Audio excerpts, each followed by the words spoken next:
Should you investigate your own home? Let's find out right now on What the Fed.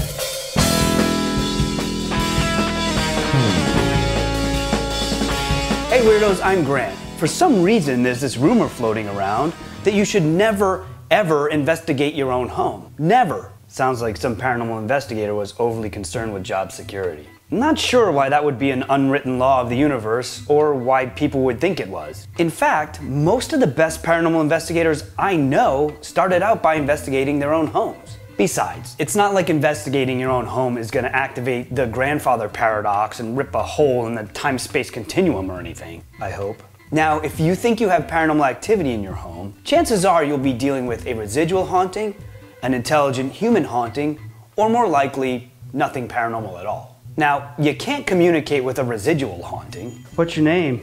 What's your favorite color? Do you have any money? And you can't often communicate with non-living, non-paranormal things. If that's you, can you drip again? So let's focus on intelligent human hauntings, as those are the ones you can actually potentially communicate with. Like talking with a living person, interaction with an intelligent human haunting will usually go smoothly, but there is a chance it could be rough. For example, they could be socially awkward, or they could be jerks, or they could flat out ignore you, or they could be some combination of all three, kind of like being stuck alone in a room with Uncle Fred. So you have to be prepared for that. No one can prepare themselves for Uncle Fred. Good or bad, you have to ask yourself this. If you knew another person needed help, and you could help them, would you? It could be difficult. It could take a lot of time. And there's a chance that you could become too absorbed in their problem and your own priorities might suffer. Look, it doesn't mean you're a bad person if you say no. As much as I'd like to, I personally can't help everybody myself. We all have our priorities. Sometimes even directing someone somewhere else for help is help as well. Either way, these dangers actually have nothing to do with the paranormal. They're just the normal pitfalls of human social interaction, just with dead people. Besides this, whether or not you should investigate your own home all depends on your skill set and your comfort level. It's like doing anything else you would do to improve your home. You have to ask yourself, what is my skill level with that particular task? Am I comfortable tackling this problem on my own? Take plumbing, for instance. If you've got a plumbing problem, you have to first determine if you have good enough plumbing skills to solve that particular problem. If you have a potential paranormal problem, you have to go through the same process. First, recognize you have a problem. Ignoring it won't fix it.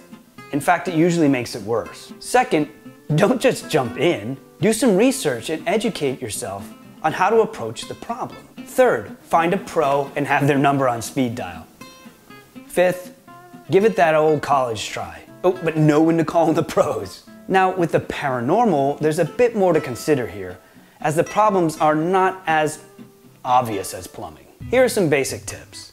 First, start on Earth. Even though the paranormal seems to be happening every day, most experiences aren't paranormal. I'm constantly amazed at how quickly people jump straight to the paranormal to explain a simple noise. Just because you hear some scratching in the walls doesn't mean it's some interdimensional demonic being. It's more likely just a mouse in the walls. No.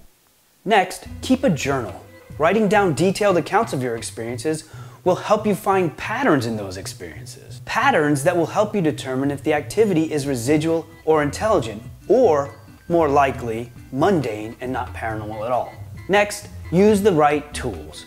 Like any job, having the right tools makes getting the job done easier. But tools cost money, so choose wisely. Just remember, you don't need every tool in your toolbox to screw in just one screw. You just need a screwdriver, if you follow my metaphor. And finally, possibly the biggest one, are you prepared for the results? Investigating, by the very nature of the word, means that you're looking for something, and that something might be more than you're ready to handle. Or it might be something very different than what you were anticipating. You have to be ready for whatever you might find and wherever your investigation might take you. For instance, you may catch an EVP in your home that might scare you at first. It's one thing to watch your favorite paranormal investigators on TV catching an EVP, but how would you feel if that EVP was caught by you in your home? Not to mention the impact of what the EVP might actually be saying. Now, suddenly the paranormal is real for you and in your home, with you.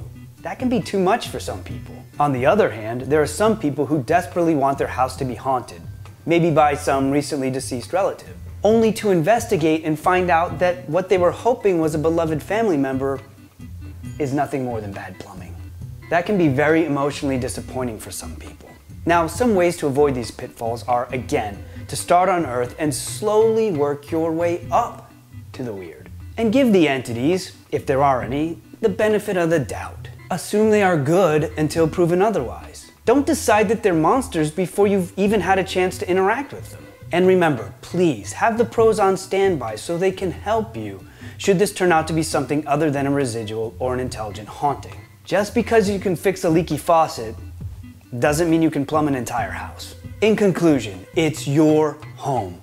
There isn't anyone else on this planet with more authority to investigate your home and deal with an intelligent human haunting in your space than you. It's your home. It's not my home, and it's not the entity's home. In fact, when I have a client that needs to make a special arrangement with an intelligent human entity, sure, I help them figure it out, but I don't make the deal for them. They have to make the deal with the entities themselves. Well, there you have it. Either way, I say go for it. There's plenty of help available. The experience might change your life, and you might help a fellow traveler while you do it. But that's just my stance. It's completely your call.